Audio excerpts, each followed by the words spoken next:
What's up, everybody? How you doing? How you doing? Y'all already know what it is. Another edition of this MCHP Radio here on the BGSE Network. You are tuned in. You are live, and it's game time. Let's get into it.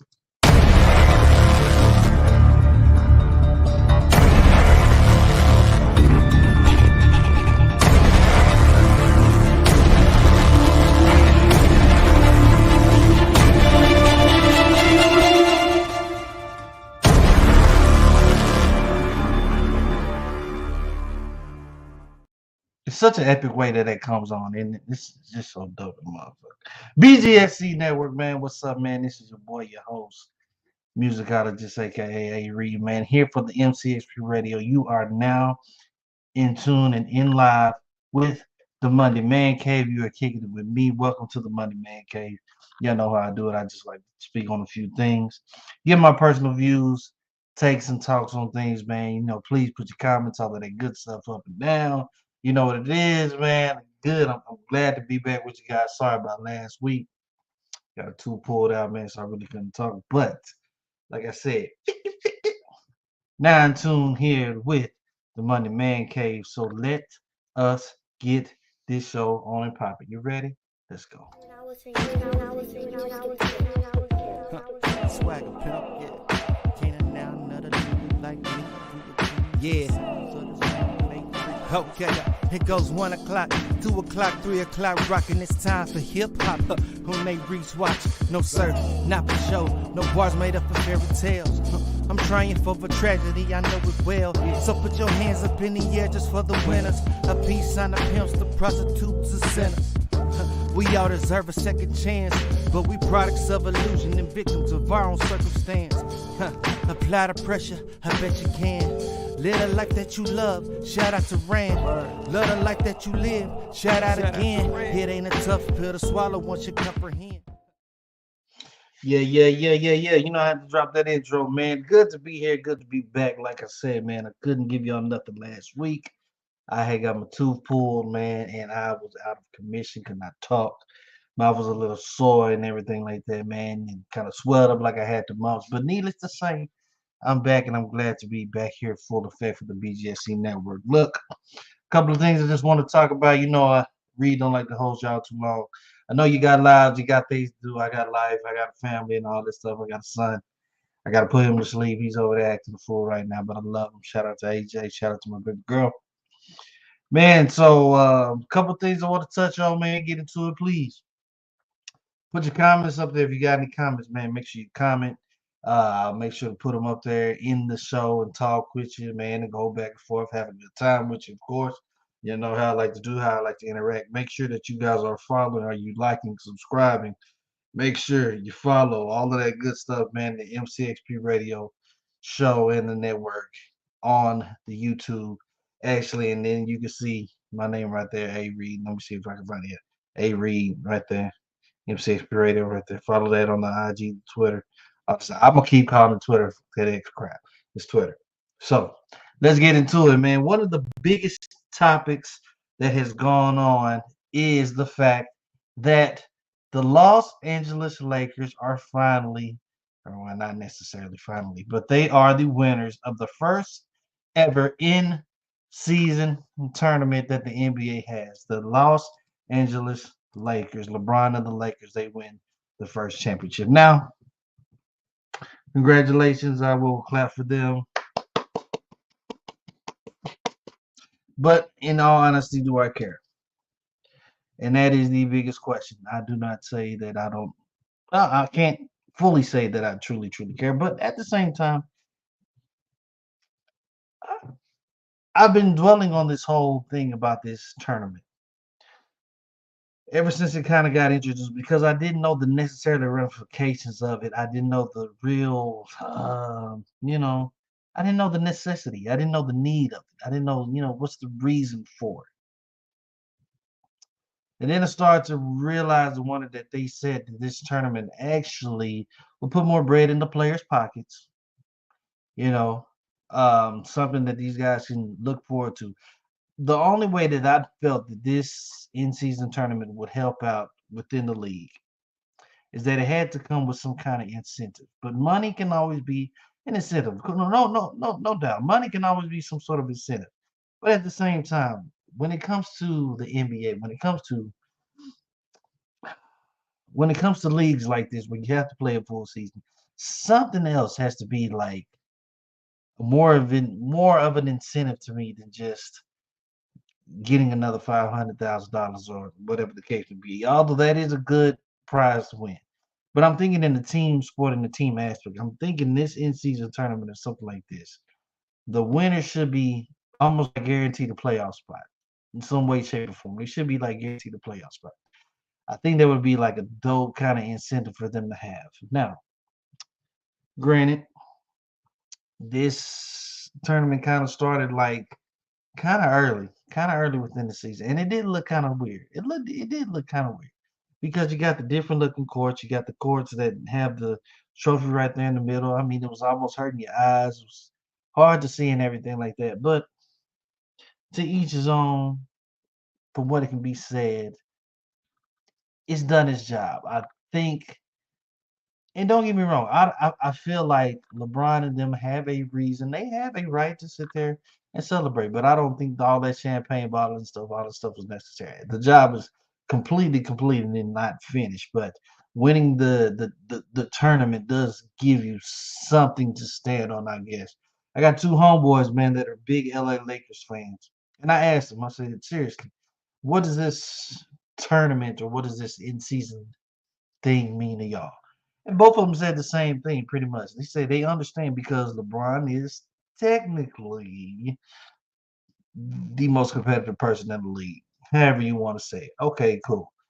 I can understand the Lakers organization wanting to be the first to win this championship. They want to be the first in everything. They want to be top story franchise. I get it. But at the end of the day, does it really account? And both of them said the same thing. It really doesn't mean nothing if we're not winning at the end of the year at the Larry O'Brien Trophy. So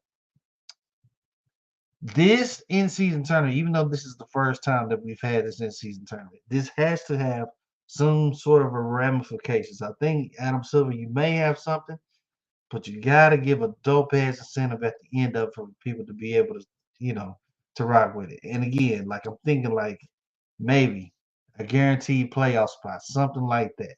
You know what I'm saying? And then they get the playoff spot, but determine on how they do within the league, within at the end of the league will determine whatever seat they get.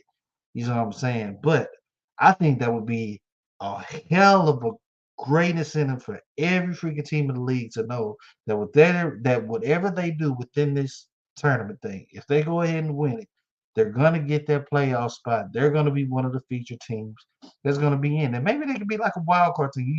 You at least get the wild card spot. Now, granted, you get a playoff spot. Now, like I said, depending on how well that you do will determine your seed and whatnot, determine if you're wild card, determine if you're first seed, whatever the case may be. But you are in the playoffs. That's said and done. I think if you do that, I think all the players have something to play for, play with, and it goes down. I think you see a lot more competition. Um, and then even at the same time, if you grant a team a playoff spot and they get that playoff spot, then they can sit there and concentrate on what they need to do, how they need to be better, how to get prepared for when the playoffs do come. I think they may have something there.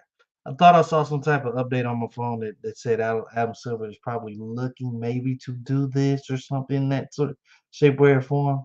But I really feel like it has to be some better incentive than just money. Than just money in the pocket. So y'all look that up, think about it, see what you're gonna do, Adam Silver. Try to make that better. But congratulations. I want to say congratulations again to the Lakers. I mean, I'm one of the people that really didn't understand how the tournament was gonna go. I know they was playing it on like 2 days, like Tuesday and Thursday, like some weird days. And anytime they played, they changed the court up, so that's how you knew that it was an in-season tournament. I know that the games do count as regular season games, so they're not just extra games that's in like a whole nother bracket. They actually count as part of the games that you played within the season. Um, but yeah, let's see if they can do anything different. See if they can change anything up within the years to come. I think you have something that you can work with, Adam Silver. I think you do. But I think it just needs maybe a slight little twist. I think the team that wins this tournament should be able to have a guaranteed playoff spot. And that's something that they can, and then again, even at the same time, I know that it's early in the season. Would you rather have it like in the mid part of the season, like right there before they get on the break of the All-Star game? You see what I'm saying? They get, that's when they do the tournament and kind of, maybe stretch it out. It ain't got to be necessarily the second, third, some odd week within the NBA season that you want to go ahead and start the season. But I'm not the commissioner. I can't put all of that down. But I think this has the potential to do something. I really, really do. And I've been thinking about that on the last couple of days, so I'm just trying to really piece it together. But I think you might be onto something, Adam Silver. Just tweak it a little bit and see what we can do. But I'm thinking that guaranteed playoff spot may be a doozy, may be something that guys want to see. So, with that being said, again, congratulations to LeBron. Congratulations to the Lakers for being the first one to win the in-season championship tournament. You guys got it. You and AD, y'all did your thing. It is what it is now. The job is not finished, like Kobe say. Let's see what else you guys can do. All right. Let's get on to the next topic that I have to talk to you about, and that is Shohei Ohtani has decided where he is going to play baseball next, and that is with the Los Angeles Dodgers. Understand that the Dodgers, and everybody knew that Ohtani was seeking about a $700 million deal. Granted, Texas Rangers were in the mix. We just won that. We just won that good old World Series. You know what I'm saying? So we kind of was in the hunt with Ohtani, but I'm thinking spending that $700 million was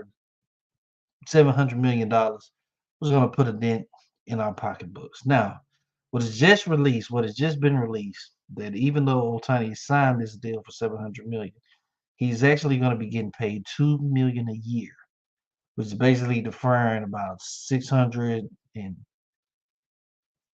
damn, what did they say, like 698 or something like that?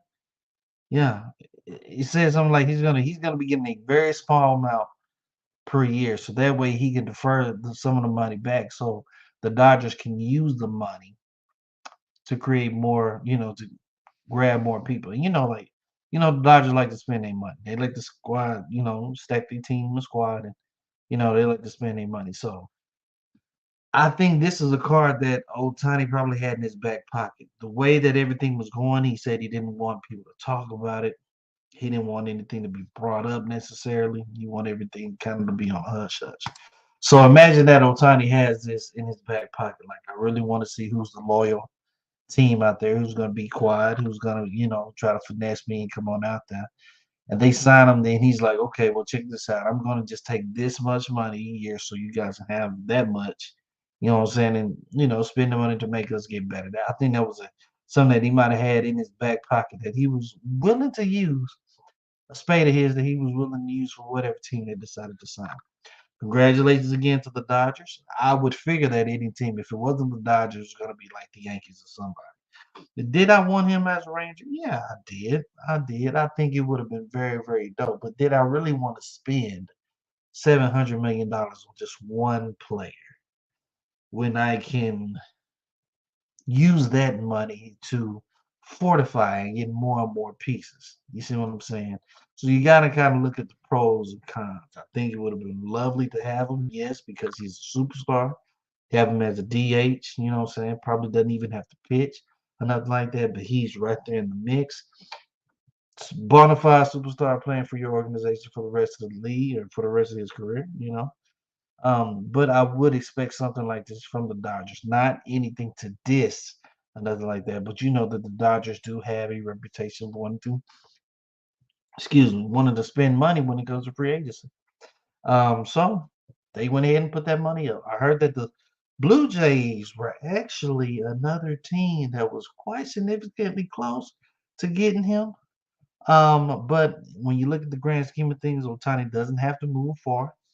He's still in LA, so he really ain't got to uproot or anything like that. It's almost like going on the other side of the bridge, and being cool with it. He's just changing the whole nother uniform. Instead of wearing red, he's wearing blue. You went from the blood to the curtain. However y'all want to say, man, I ain't putting that out there, But shout out to Otani. Shout out to Otani. That's big major money. $700 million for one athlete. Damn, because it kind of reminds me of when the Rangers signed A-Rod for like 250, like 260 million back in the day, and that was one hell of a contract in itself. So the fact that they're spending $700 million on one player just at some point in time, you got to think that baseball got to have some kind of salary cap limit, really, because this is that kind of spending that kind of money is ridiculous on anybody. You got to have some kind of salary cap limit to make it fair. And every team in the league doesn't have money like that to spend like that. You know what I'm saying? But yet, certain teams do. You know, you like to see it fair and even all across the board, but again, what can you do? If you got the resources, if you can do it, you're gonna go out there and do it because you want to compete. So again, shout out to Shohei Ohtani getting that $700 million deal with the Los Angeles Dodgers.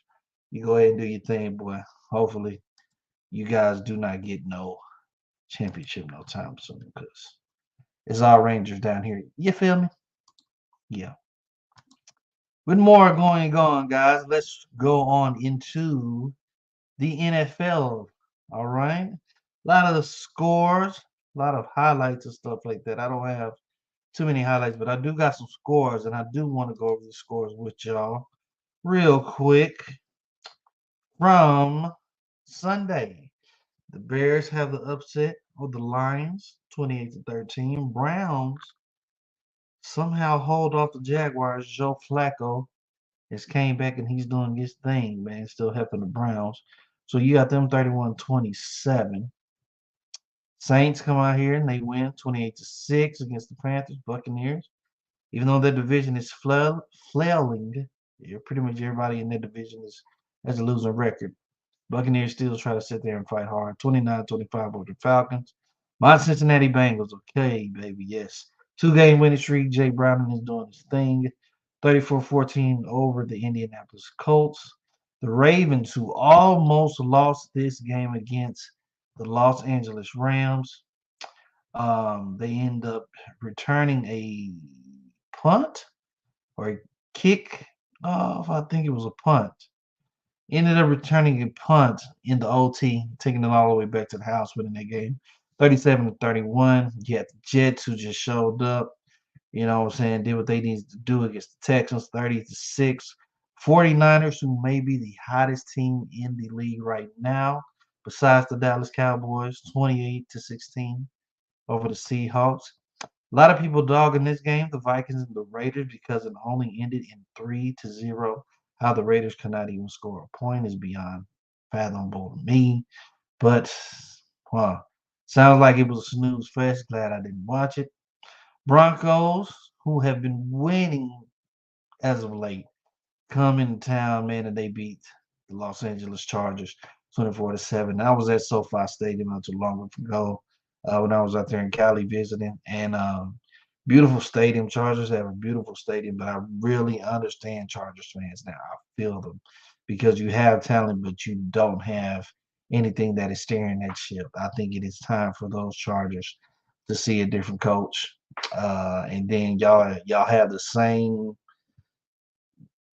bum ass offense that the Cowboys used to have with Kellen Moore. Yes, I said it.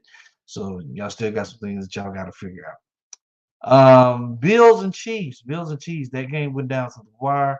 I'm gonna come back to this game right here, man, to talk a little bit about it. But you had the Bills win 20-17 over the Kansas City Chiefs, and then the Sunday night game that everybody was tuning into. Cowboys dismantling the Eagles 33-13, doing what they need to do, still standing on top of the conference. So as you can see, Ravens are 10-3, Browns 8-5. Steelers and Bengals 7-6. Hoping Cincinnati can somehow squeeze up in that mix. Dolphins are playing tonight, so they could probably expect another win. So set out there to be 10-3. As you see, Bills with that win become 7-6. Chiefs fall down, they become 8-5. Broncos come 7-6. Jaguars, they fall down to 8-5. Texans 7-6. As we go to the NFC, you see the 49ers running rampage. They are 10-3 at the moment, leading that division. Cowboys and Eagles, which is very interesting over here in the NFC East, 10-3 and 10-3. Who will win this division? I still say that the Cowboys are probably the better dominant team, but who knows? I got to look at both of those schedules. Lions are not far. Lions are still good, but it seems like they kind of been fading a little bit. So we'll see. And then this NFC South, like I said, nobody in that division has a winning record. But by default, I think the Buccaneers will probably end up winning that division, even with a losing record, which is kind of funny. But that is the way that these things kind of go at some point in time. So that's just the way it is. Things will never be the same. Now to go back, let's go back. Let's go back. A lot of people was talking about that Kansas City Buffalo Bills game. So what is happening is that the Kansas City Chiefs, they have the ball, they're coming down the field, 20-17. They have a chance to, you know what I'm saying, score, get themselves on top. They line up, and as they line up, Kadarius Toney, the wide receiver, is offsides. Okay. His foot is offsides. Apparently, some people say that he checked with the line judge. Other people say that he didn't check with the line judge. Either way, when he lines up, he is clearly offsides. And let me give you the picture. You can't see my cursor, but as you can see, if you count from the bottom over here are the Kansas City Chiefs. You got the one wide receiver right there above the second and 10. Then you got the wide receiver whose foot is right there. It's like half of the line of half of that blue line. Okay, that's the line of scrimmage, and that is offsides. Okay, um, all the hype and all the frustration that Patrick Mahomes and other people are saying, they're kind of pissed off because they're saying that somebody could have waved them off, somebody could have told them, they could have said, "Hey, man, step back real quick, this is that, and third," but apparently nobody did. So this play gets hyped, and for copyright purposes, I didn't pull up the play because I didn't want anybody to, try to come back at me on a copyright tip or whatnot. But as this play develops, Travis Kelce goes down the field. Patrick Mahomes passes it to Kelce, but you see Toney that is kind of chilling in the back. Kelce does a back lateral, gives it to Toney. Toney takes it all the way up to the touchdown, kind of like a newer version of the Music City Miracle that the Tennessee Titans did years ago. But it gets called back because, as you can see, Toney's foot right there is saying he's offside. So without all of that bullshit and that crap and that crying, let's just get it under. Toney was just offside. He was offside.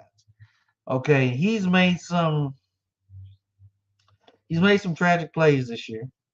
Missing the touchdown was right through his hands. But this one is a self-induced penalty that he should have known what to do.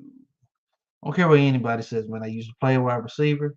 It was our number one thing. We always made sure we looked at that line judge and always made sure that where we lined up at, we were good. It's not hard to put yourself right there on the same side of the ball, to line up on the same side of the ball. It's not. You're looking on both directions, to the right, to the left. You're looking at the ball, wherever the ball is. You probably taking maybe like one step back, looking at the line judge. The line judge usually looks at you, gives you the thumbs up, lets you know that you are good. I don't know necessarily if Toney looked at him or the line judge and tried to get a good, spot. I don't know if the line judge gave him the okay and told him that he was good, and they still go ahead and do the play regardless. Either way, Toney is offsides. I think it was on Toney to put that on himself. Um, we've heard Patrick Mahomes going mad, getting upset, talking about, you got to let the players play and all that. I feel you, bro. I feel you. You say you don't want to call it determine that stuff. I feel you. I feel you. But then again, man, do you say these things when your team ends up winning at the end of the day? No, you don't. So just let it be what it is, man. Your guy was offsides. It's clearly it's evidence out there that he was offsides. You got to get mad at Tony and just let him know. Say, bro, you was offsides and you cost us. Quite frankly, that cost us the game. Don't want to necessarily kick him off the team, but at some point in time, you got to be smart. You got to be more careful about what you're doing. It was just a lapse in judgment. You know, he was hype about doing this new play, this Music City Miracle play, man, and hopefully getting on the board and taking over the game and everything like that. I can understand, some jitters and stuff like that, but you still got to be professional and do it by the book. So either way, man, Tony was offsides. Kadarius Tony was offsides. Um, Nothing else you can say about that, bro. Nothing else you can say. Um, and it probably cost the Kansas City Chiefs a win. More than likely, it cost them this game. But I mean, what's done is done. What's done is done. Uh, if they didn't call it, if they didn't call it, you would have had the Bills, coming across saying, "Hey, the man was offsides the whole time. Why wasn't they called?" You see what I'm saying? I think in all retrospect in the seriousness, you want the refs to do the right thing. You want the refs to always make the right call. I believe that this was the right call. You want the refs to make the right calls. That's what everybody be crying and talking about. So, excuse me, y'all saw exactly where he was lined up at. I think it was the right call for him to make. Excuse me again. Why shouldn't the flag not have been thrown? Why should that play have not accounted? Because the man was clearly outside.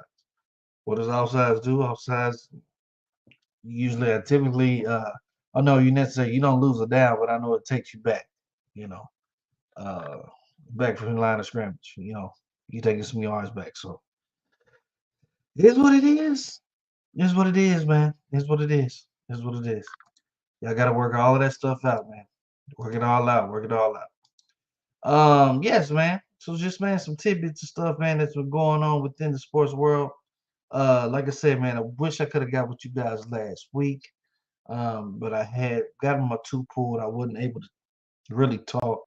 It was looking kind of funny, man. So I felt bad, but I know I want to get you guys something in the mix as far as this week. We are literally looking at 2 weeks away. Christmas is coming, man, and then it's gonna be New Year's and a brand new year, and I'm hoping everybody for safe travels, safe holiday season, man. Make sure that you guys are able to kick it with your family, all of that good stuff. Before I get out of here, I do want to say this, man. I did mention the Music City Miracle. One of the people that was part of that Music City Miracle back in the day was this man right here, Frank Wycheck, who sadly enough passed away the other day. They said that Frank Wycheck had fell in his house, fell on his head, and when they came and did a wellness check on him, he was unresponsive. I remember watching Frank Wycheck plenty of times. I just got, on the Tennessee Titans, and one hell of a tight end. One hell of a tight end. Um, guy did some work, man. Guy did some real, real, real, real good work. That was right around the time, if I'm not mistaken, it was Wycheck and Eddie George, and I believe McNair was their quarterback, if I'm not mistaken. And they had a nice little decent squad. But I remember they did that Music City Miracle. And Wycheck got the ball, he threw it back, did the lateral to Dyson, and Dyson took it all the way to the house, and they won that game. And that was in the playoffs. You know what I'm saying? So again, man, just sad to hear the news about Frank Wycheck, his passing and whatnot. Prayers to him, prayers to his family and everybody that is dealing with it, everybody that's close. I know the Titans organization, they're feeling it as well. But in a better place, man. And, appreciate everything that you did on the field, Frank. I know you was a good guy off the field.